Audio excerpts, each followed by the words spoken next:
Welcome to our webinar on Kuali Research implementation from January 27th, 2016. This recording has been edited to include just the main presentation and exclude the original introduction and Q&A. If you have questions or would like to learn more about Kuali Research, please visit our website at www.kuali.co or email us at info@kuali.co. Other recorded webinars on Kuali Research, including pre-award, post-award, business overview, reporting and analytics, and conflict of interest, are also available on our website. For today's presentation, I want to introduce Casey Foster. Casey has 20 years of combined experience in research administration, business analysis, and IT project management. After more than a decade in Boston University's Sponsored Programs Office, she served as functional lead for Boston University's on-premise implementation of Kuali Research, as well as for a variety of other projects in the research administration and compliance program area. Casey has also served as an active member of the Kuali COIAS community, the KCC Functional Council, and as KCC Project Board Chair-elect. So here's Casey talking about Kuali Research implementation. So we feel very strongly at Kuali that implementations are about more than just systems. In the end, they're about people. There are folks at your institution who are going to have to use this system. People have a variety of reactions and responses to the idea that a new system is going to be implemented. For some folks, change is exciting. It feels like an opportunity to do things in a better way. Difference can be great. Sometimes there's a little concern or nervousness about what the new system might mean. We know that it's much more than just handing you a tool and expecting you to use it. So we try to take a very holistic and thoughtful approach to the package of services we provide for implementations. We want to be thoughtful about working with you to manage change effectively. We want to address concerns that folks on your campus might have, whether that's in central research administration and compliance offices or across campus more broadly. We encourage you to view the implementation as an opportunity to think about your business processes in a new way. You certainly don't have to change your business processes to use our system and to be successful, but an implementation is an opportunity to think about those things with fresh eyes, identify efficiencies, and use the system to make things better. And we want to generate a sense of purposeful excitement so that people look forward to the system implementation. So we really try to be thoughtful and holistic about all of those things. We think often implementations can be undervalued by technology companies, and we really want to make your people our focus. As excited as we are about our technology, we know that no one implements a system just to have a system. You have business needs, problems you're trying to solve, goals that you're trying to accomplish. And we try to be very careful about keeping those needs and goals at the forefront. We spend a lot of time early on in the process talking with you about what you're hoping to achieve, what your objectives are with this implementation. And throughout the implementation process, we try to recalibrate back to those goals and just ask ourselves throughout the process, are we moving in the direction of solving your problems? Are we making decisions that are going to help you achieve your goals?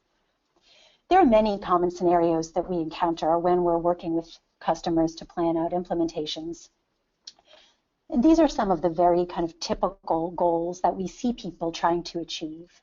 For example, replacing a paper-based system. It's a very common scenario that our customers are considering implementing our proposal development module because they're still routing proposals in paper. They're still relying on paper-based processes. So a common goal is to move away from paper-based systems and leverage electronic workflow and approval, routing, and business rules to help solve a problem. Another very common scenario is reducing duplicate or redundant data entry. We often are working with customers who are in a situation where, for example, their pre-award office is keying data into a system and then producing either paper or an Excel spreadsheet or some kind of output and bringing it over to a post award office where the same data is rekeyed into a post award system. And perhaps it's rekeyed a third time into one or more compliance systems. So often a goal is reducing that duplicate data entry, reducing the errors that can be caused by that redundancy. Another typical scenario is that an institution has started out with a modest research program, and then that program has grown dramatically over a period of time. And perhaps previously, a homegrown FileMaker Pro system or Access database worked just fine to manage that smaller research program. But suddenly the program has grown, and now there's some concern about managing a large research program on a system that's maybe not scaled for the enterprise. It's not secure enough. It's not robust enough. So often it's time in the evolution of that school's research program to think about a more comprehensive enterprise class tool. Another common scenario is the need to increase transparency.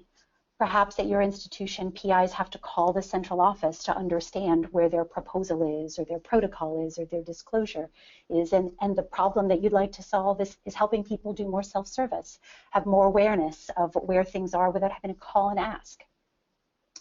And finally, it's very common that increasingly there's a focus on reporting and analytics. So maybe the problem you're trying to solve is better reporting, an improved way to analyze your data. So again, we try to keep our focus on your business needs and goals so that we're certain that we're solving your problem through our implementation. We view it as our role to support and empower you. In the end, they're your business goals. They're your decisions to make about how you'd like to use the system. You're the one defining the requirements and determining what you need. It's our job to support you by leveraging our experience. We're very thoughtful about how we staff our implementations. We make sure that the people working with you have many years of research administration experience. Our product owners and functional experts have been research administrators. They come with that background and that experience level. Our engineers are very familiar with our technology, with leading practices. We're able to advise you on how other schools have solved problems using our technology, have approached something similar to what you're experiencing. So we bring that experience, but in the end, you get to make the decisions about how you want to move forward. It's your implementation. Inevitably, a commitment of time on both sides is required to be successful. And this is something I always talk about with our customers right at the beginning of the implementation process. We staff appropriately to make sure that we have the right amount of effort to contribute to your project. Inevitably, though, it does require time from your staff to participate in the process and ultimately to be successful. So that is something to be aware of. Okay, so how do we approach an implementation? How do we think about it? Well, what's displayed here is actually our company values as they are displayed on the wall at our central office in Utah. And when I'm thinking about implementations, often it's that first value, iterate to evolve, that we really try to put into practice as we move through the implementation process in a couple of ways. We use phasing and piloting as appropriate to help break a large implementation into smaller, more manageable chunks. So, for example, for a school that chooses to implement all 6 of our modules, we would typically not do that all at once. Certainly, we partner with you to make sure that what we recommend is in line with what you need, but typically we would break that up into phases. Often we would start with the modules that are going to be used by a central research administration or central research compliance office first, and then later on roll functionality out to campus. The advantage of doing that is that it allows folks in central offices to become experts in the system first and positions them to serve their campus clients really well because they are already familiar with the functionality. We use piloting as well where appropriate. An example of that would be that if we're rolling out proposal development across your campus, we might not do that all at once. We might do a pilot of workflow and routing, a pilot of system-to-system submission, gives everyone the opportunity even a principal investigator, the opportunity to see what that feels like, evaluate how well the training program went, make any decisions or changes, and maybe we iterate again on that and we do a second pilot using what we learned in the first pilot. And then we come up with a rollout strategy across campus that takes advantage of business cycles and support. So we try to use phasing and piloting carefully to help you be successful. Break something complicated down into comfortable, more manageable pieces. Okay. So what happens first? How do we really get started? What could you expect to happen if you decide to move forward with an implementation? Well, first of all, we would have a planning meeting. Often that's a virtual meeting. We have some virtual introductions. We get to know one another, and we spend some time talking about the scope of your project, making sure we're all in agreement about what you'd like to accomplish. We start that important conversation about your business goals and objectives. What are you hoping to achieve? What are your expectations?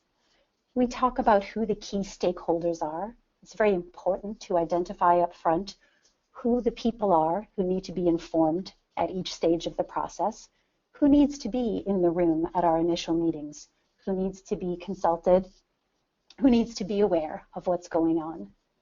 And we spend some time planning for a kickoff. The kickoff is typically done in person. We come together, folks from Kuali will travel to your campus, and we'll spend typically a 2-day period meeting with you, with your staff. We look carefully at the product. We talk about how we're going to approach the work. We take a look at a preliminary timeline. So we're exchanging information, and we're also meeting each other and getting excited about the work that's going to take place. We would also begin a discussion of your business processes to make sure we understand them, and we would provide you with an introduction to the system. What happens after that? A few things. We would typically have a period of system discovery where you can use a test environment to get to know the system a bit. Some folks learn best and start to think best about system use when they can get in and sort of touch and feel the system and start to experiment with how it works. Of course, we're setting up your environments. We would typically provision 3 environments for each implementation. We would have a sandbox, a staging, and a production environment. So we're getting those things ready. We might have an initial technical consultation where we put folks from your IT office in touch with our technical experts to begin to talk about things like authentication. How will your users log into the system? We want them to be able to do that in a familiar way. We might talk about some of the integrations that you're planning, such as an integration with your source of people data, typically human resource data. We might be talking about an integration with an on-premises financial system. So we might have some initial consult conversations to make sure we understand what's involved there, make sure you have the information you need. We would provide some product overview sessions. Those are deep dives into system functionality so that you can begin to think about how you're going to want to use the system to solve your problems. The system is very configurable.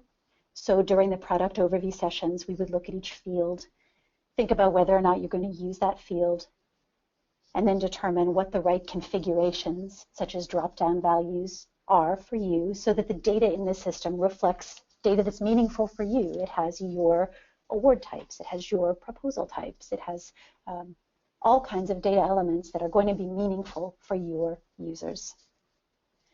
We're also assigning resources for the remainder of the project. We would be looking to you to make sure that you had the right folks from your offices involved in the conversation. Do you have the right people from your central compliance office, from your central research administration office? We look at our own resources and make sure we have exactly the right fit. We want someone who has the right skills and experience tailored to your project to be assigned. So those are the initial planning steps. One important thing that I do want to mention is that during this time, we take a thoughtful look at a communication and training plan. We want to talk about that up front because we feel that communication and training is so critical to the success of a project. So we work to get you thinking about who will you need to communicate with on your campus throughout this implementation. We begin to think about milestones, or what form does that communication need to take and when does it need to occur? And then how are you going to approach training? So we really front load those conversations because we feel that they're so important. So again, these are the types of conversations you can expect to be happening at the beginning of your implementation. And then when we've gone through that process and we feel like we have the right plans in place, we feel like we're ready to go into the heart of the project where we begin building and doing the things we talked about and planned for. So what does that look like? What happens next? During the next phase of the project, we're actually working on creating things for you. So we would be working with the right people on your campus to actually develop the integrations that perhaps we talked about in the planning stage. So making sure that your authentication is set up and ready to go so your users can log in using the typical credentials they'd use to log into any system on your campus. We want that to be comfortable and familiar and easy for them. We would make sure that you could load people data into our system. We would begin the work to integrate with your financial system if that's something that you choose to do. We begin configuring the system to reflect your values and your data, just as we planned to do in the previous stage of the project. Often, a project will involve data migration. So you'd like to move data from your legacy system into Kuali Research so that it's there for your use, either for day-to-day operational reasons or for reporting reasons. That can be a complicated process. We try to think about it carefully and make it as simple and smooth as it can be. That work is taking place during this phase of the project. We would be setting up the system to reflect the workflow that you'd like to have in place. If you'll be routing proposals, building the rules that enable people to view them and approve them as appropriate. Similarly with other documents in our system, anything that needs to be routed or viewed, if people need to be notified, actually setting those things up so they work appropriately. Configuring the system to reflect your business rules if you have a special validation that you'd like us to build to make sure your users enter data in a certain way that reflects your processes. We would set that up for you. We would be setting up your user roles and permissions so that when people log on, they have the right permissions to see, to edit, to maintain whatever it is your users are going to need to be able to do. During that period, we would also be doing testing to make sure that the configurations we set up function the way we expect, that your workflow is working as we would expect, that your business rules are functioning, all of the things that we set up are working as expected. And then we would turn to you and ask you to test as well. We typically work with our users on a user acceptance testing plan so that you have a formal plan that you can follow to make sure that all your key business scenarios are actually handled as you expect by the system. This is the period of the project also where training occurs. At Kuali, we typically take a train the trainer approach with our implementations. So we would work with you to identify the right small group of people who need to receive training from us so that then they're well positioned to roll out training to your campus. We also provide extensive training on how to maintain the system so that if down the road you have an additional configuration that you'd like to add, if a process changes and you need to add some other data element, that you have the skills and training you need to maintain that yourself. We're always here to help you. But many of our customers want the ability to do some of that themselves, and so we provide training to make sure you know how to do that. For example, if a new user joins your school, you want to be able to set them up yourself with the right permissions. You don't want to always have to turn to us to do that for you. Although, again, we're always here to help. And finally, we spend a lot of time talking about go-live planning. Planning is critical to a successful go-live, so we carve out a period of time to work with you, to partner with you, to talk about go-live and how we're going to approach that. Once we've had these conversations, and once these tasks are complete, we have a meeting where we say, are we ready? And you get to decide if we're ready. And then we move into the go live sequence. So go live can sound like a scary process, that moment where you are up and running with the new system, and you're moving forward. But that's something that we have experience with, and that we can help you plan effectively for. As I was indicating previously, planning is a very important part of our approach to go live. We partner with you. You need to choose the right date to go live. We know that grants offices and compliance offices are very busy places. There are often distinct business cycles. Many of us are former research administrators. We understand that there are certain times of the year, certain heavy deadline dates that maybe aren't the right time to go live. Sometimes the fiscal year, at the start of a new fiscal year, is exactly the right time to go live. And sometimes at your institution, that's a terrible time to go live with something. So we have an approach where we really work with you to pick the right date for your go live and plan that well in advance. We communicate with you, and we encourage you to communicate with your users ahead of time. Inform everybody about what's going to happen, what they can expect to see, exactly the timing. So communication is important, and we work with you on a communication strategy around go live. And of course, when the day comes, according to our plan, we move configurations and data as appropriate from the sandbox environment where we've been working to the production environment. You'll stop using your legacy systems. Everything will be moved to production. We have some careful testing, some production validation to make sure that everything is going to behave exactly the way we expect it to. These activities typically occur outside of business hours. A common scenario might be that at close of business on a Thursday, for example, we would initiate the go live process, and then you'd be up and running on Monday. So some of the things I'm talking about would happen outside of business hours, such as migrating data and validating in production. We have some monitoring that we set up at Kuali to make sure that once you go live, we are able to keep careful track of what's happening in your environments. So these are the activities that make up the go live sequence. And then you're ready. Then your users can come in on the appointed morning and begin using the system with a feeling of confidence. So that's it, right? We go live and we're done. No, that's not how we see it. We understand that immediately after you go live, that's a period where you need a lot of support.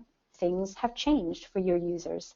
And even though your communication has been thorough and careful, your training has been extensive, sometimes people need additional support during that time. There are just more questions. Things are new and a little bit different, and we are aware that your users feel that. So we carve out a period of several weeks after your go live, and we consider that the immediate post-go live support period.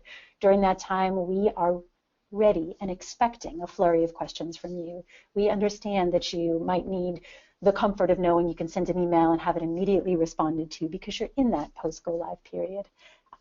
Our goal is to always be responsive to you, but we recognize that there's a particular need during that post-go live support period. During that time, we would also be archiving any project documentation that we've developed so that if we, either we or you need to refer to it at some point in the future, we all know where that is. We would have a debrief session. Quite often, we're heading into the next phase of a project, so we like to come together and say, okay, what went really well about how we did things, how can we leverage that, make sure we do that again as we head into the next phase, the next stage, the next activity.